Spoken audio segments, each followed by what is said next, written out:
Africatown, it's seen a long-awaited resurgence in tourism interest.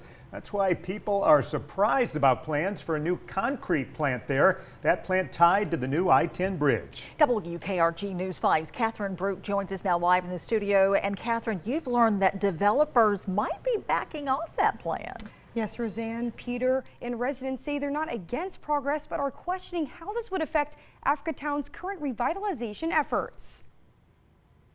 Good news for Bayway drivers, but possible bad news for Africatown residents. A in the heart of the community. It seems as if every time we make an advancement in Africatown, some type of industrial issue comes about, which at least makes the community feel as if they're now having to take a step backwards. This proposed concrete plant would be used to make concrete for the $3.5 billion I-10 Mobile River Bridge and Bayway project and would be operated by the bridge's builder, KMT. Executive Director of the Africatown Redevelopment Corporation, Carlos Finley, says residents first heard about the proposal during a recent community meeting, and it's raising concerns for people in the neighborhood. We're actually creating new homes in the community. We want to ensure that those people who are moving to this community, those families moving to this community, have adequate spaces to enjoy life, to have a wonderful time, and to not be encroached upon by industry.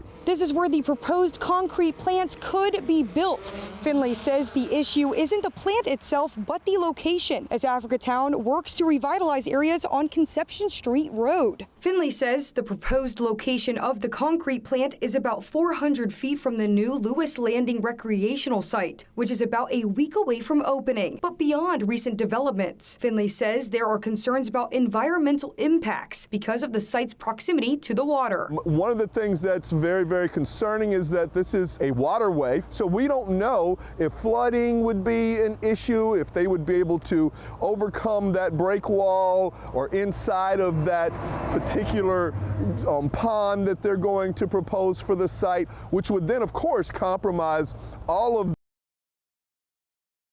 in this community. Wherever the concrete plant goes, it will only be temporary, as developers say it will close soon after the Mobile River Bridge project is complete. We spoke to representatives with KMT, and they are telling us after talking to Africatown residents, other locations are now being considered for the concrete plant. In the studio, Catherine Brook, WKRG News 5.